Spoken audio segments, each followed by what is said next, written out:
Hey guys, welcome back to the channel. Welcome to another video. We're going to be talking about the new Champions League format that is set to come into play in a couple of years' time from UEFA because, well, with the Champions League coming back this week and resuming once again, I thought, why not talk about the future of club football's biggest cup competition, the Champions League, after UEFA announced plans to change the group stage format from the 2024-25 season onwards. A lot to talk about in this video, but before we go any further, I would like to remind you to please like the video and also subscribe if you're new. Both things always would be greatly appreciated. And for now, let's get into this topic of discussion, this very controversial topic, this video. Now, of course, like I say, seeing as though the Champions League is set to resume once again this week and kick off the second leg of half of the teams that are involved in the round of 16 stage of this competition right now, I thought this was a good opportunity to really go through the new format that this competition will face in the 2024-25 season onwards, because of course a few days ago UEFA announced plans and confirmed plans that the Champions League format, particularly in the group stages, is going to change from the 2024-25 season onwards, and it will be a very different competition at the group stages from that point forward. Now, don't get me wrong, I honestly think that change is good in football if it's done right, of course. I think football needs to continue to grow, it needs to continue to develop, move with the times, and continue to evolve and get better. But I don't see how these changes in this one makes it better, more competitive. I just think that the old saying rings true here. I just think if it ain't broke, don't fix it, because I don't see how this really changes everything for the better. And of course, we'll get onto that later on in the video.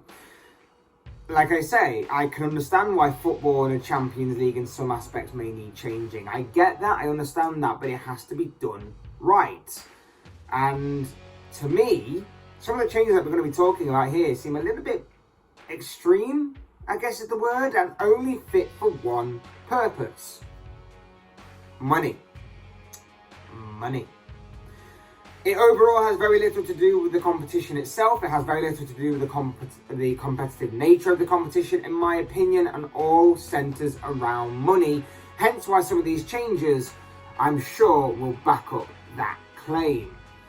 Also, isn't it a bit coincidental that in the same week, UEFA announced their plans to cut ties with their big major sponsors in Gazprom, a Russian company, of course, Russian-based company with Russian income and money, due to the whole Ukraine and Russia conflict. They announced that they're cutting ties with them, as are a lot of clubs and a lot of companies and brands and stuff, by the way. They're cutting their ties with Russian-based companies because of everything that's going on. And you know what, it seems sort of rightfully so, I guess, that everything is boiling down to that point. But in terms of this, isn't it a bit coincidental that they announced in the same week that they're cutting ties with Gazprom, that they announced the new format? Rather than wait like nearer the time or at the end of the current Champions League season, the end of the season in general, they announced it a few days ago now, but they announced it now, basically. I wonder why that is. It couldn't happen to be to do with anything about trying to attract a big, new, shiny sponsor, could it? Well, people will obviously claim that the European Super League talk from last week, in which that was going to be resurrected and brought out for a second pitch, could also have something to do with it. But the European Super League thing was always going to come back, and if that was going to come back last week, which many people predicted and said it would, then that was always going to win over anyway, regardless, because it's just a bigger kind of thing. UEFA cleverly kind of slipped this one under the radar, in my opinion. And I just think that, you know, it all boils down to sponsorship, TV revenue and money, which is why these changes are set to be put into place. So a few days ago, UEFA announced their plans going forward for the Champions League group stages, and the first change on the agenda is that the number of teams in the Champions League will increase from 32 to 36. So there will be 4 more teams added to the mix every year. Now there were things put in place as to say who gets these 4 extra spots and stuff. That's not really relevant right now.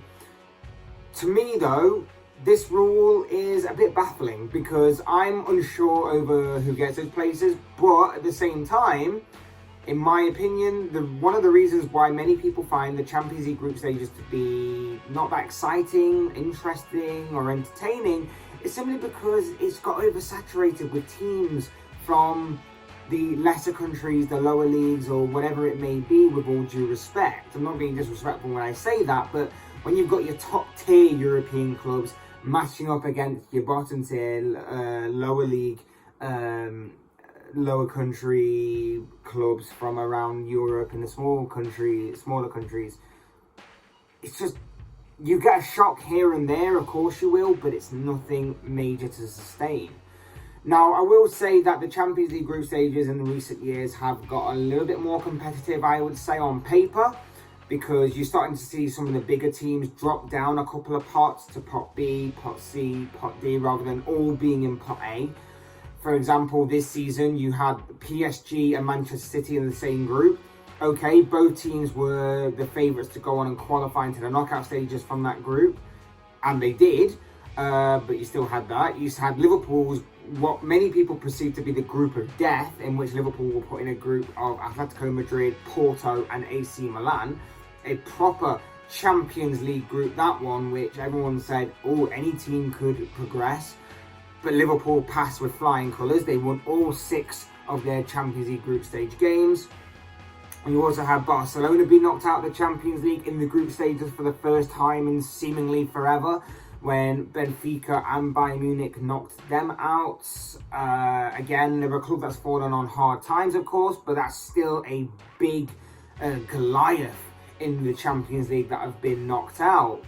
So they've got a little bit competitive in that aspect and in that nature, but at the same time, you're still seeing the same likelihood of teams continue to progress into the knockout stages.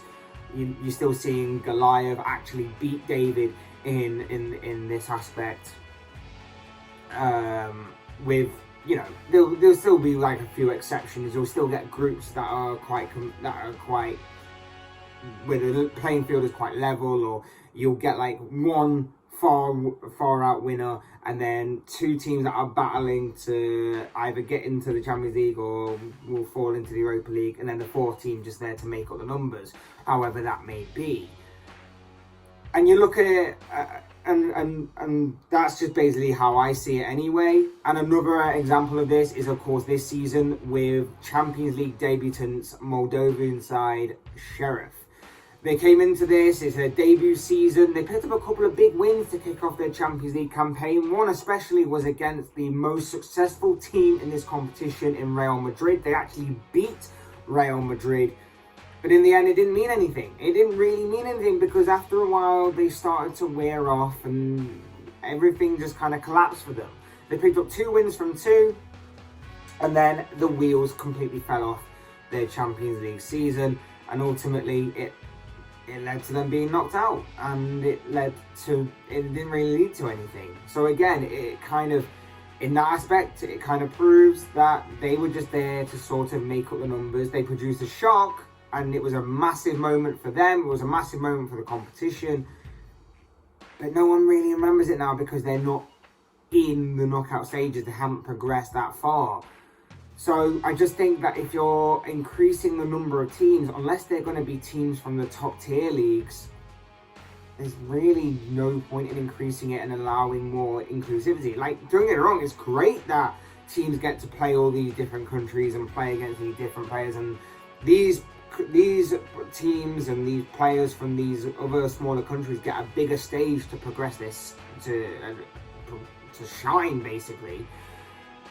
But is that really what the Champions League is about? The Champions League, top tier, first class, state-of-the-art cup competition that you want? I'm just not 100% sure on that. Europa League and Europa Conference League, go ahead and go for it. I just don't see the point in increasing the amount of teams that are already in the Champions League. I just think it's strange to me. The second point on the agenda was that the group stages will completely be scrapped and it will be just replaced with one major league. One league of just 36 teams in it, but rather than play like a whole entire season where everybody plays each other at home and away, this phase of the competition will be decided upon 10 games, 5 played at home, 5 played away, and will be based upon UEFA's seeding system that will determine the fixture list and who plays who. Do I back UEFA to get this right and get this even remotely kind of fair? Absolutely not. They are pretty useless when it comes to running their own competition. They are pretty useless when it comes to running their own organisation. And you just look at the way that they've conducted themselves in recent years in regards to controversies and taking people to court and everything along them lines, and corruption in their own organisation and stuff like that. I just don't think that they will actually have the brains to actually run this properly and do this kind of thing properly. I just don't understand why they don't just increase the numbers that are in the groups already. Why don't you just have like 4 groups of 8, for example? I don't understand why you need this massive league in which they'll only play 10 of the 10 of the teams that are going to be in it. It baffles me. So yeah, I do see that one being a pretty controversial point as well to all this. Pretty controversial route in the first place. But of course, more teams and a league system like this will therefore lead to more games. And what does more games lead to? More money. With 100 additional games set to be added to the footballing calendar in this competition. And like I said, this is just a way to make more money. You think about the sponsorship, the TV revenue, you think about fans paying for travel, paying for tickets, and other things that will go into a regular match day. It's of course going to accumulate over time, and it's no surprise really that this step has been taken going forward to generate the increase in the amount of income that they will receive, and of course the clubs that they have in the competition will receive as well. From the league system, the teams will finish in the top 8 will automatically qualify for the knockout stages. As like I said, the knockout stages will remain the same, they remain intact, and thank God for that, because otherwise it could really have gotten a bit weird.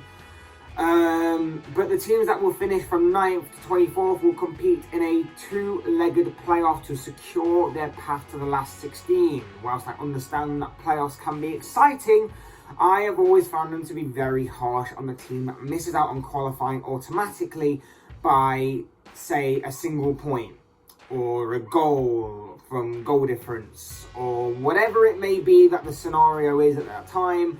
I just find it harsh that the team that just misses out in 9th could not make it into whatever situation it is by advancing, rather than the team that of course would finish in 24th, who then has just as much of an equal opportunity to advance the knockout stages, and maybe even in the unlikely event go on actually win the whole thing. It could actually happen, you never know. It just feels harsh, it just feels a little bit unfair, but the only good thing to come from this part is that there will be no consolation prize of dropping into the Europa League, it seems, which I always felt was unfair to begin with if a team were to finish 3rd in the group stage. I think overall, we know why this is happening. I've said it a bunch of times in this video. It's all about the money with UEFA. The timing of the announcement coming so close to the end of a major sponsorship within the game was very opportune. It was very coincidental.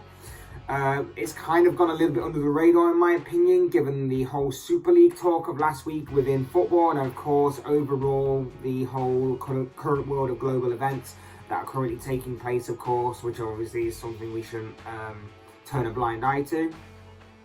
But this is something that is worth discussing nonetheless, because I don't understand how this will make the group stages any better or any more competitive. You're relying on more teams and a seeding system to be put together to form a league format where you'll be facing 10 of the 35 teams, and like I say, does this make it more competitive? No, because you're still going to get the top tier teams that are going to be racing away into the automatic places. You're going to get the mediocre teams that are going to be battling it out in the knockout stages. You're going to get the teams that are there to make up the numbers that are just knocked out of the competition entirely and are there to be the whipping boys of the league or whatever it may be. I don't really see anything changing in that aspect. Would it make it more competitive and more entertaining? It could make it more entertaining in the fact that people will obviously be jostling for position in the leagues based on other results, possibly. But in terms of the football I think will just remain pretty much the same. You'll get shocks here and there as you usually do. I don't really see this changing. You're just going to get the same old, same old. It's, like I say, this just seems a way of increasing the match day calendar and therefore increasing the amount of income and revenue that comes in from the matches being put on your TV screens, and obviously just for match day going fans as well. So I just don't think it really changes much. And at the same time, what it does change is not going to benefit the fans or anybody else. It's just going to benefit those in power and in charge of the game. That's just my opinion on it, in all honesty. But of course, that is just all the thoughts, comments, opinions, and predictions, and whatever else you want to call it of this guy. I want to know what you guys think. What do you make of the upcoming changes to the format of the group stages in the Champions League set from the 2024-25 season? I'd love to know your thoughts, your comments, opinions, predictions, whatever you want to call it, on that down in the comment section below. Because I'm sure it'll make for interesting reading. Otherwise, hit that like button on the way up. Enjoy the video. Subscribe if you're new or want to see more content like this. Both things always and forever be greatly appreciated. And as always, thank you all so much for watching and listening. I've been Fletch. This has been another Fletch Talks video, and I will see and speak to you all again soon in another video.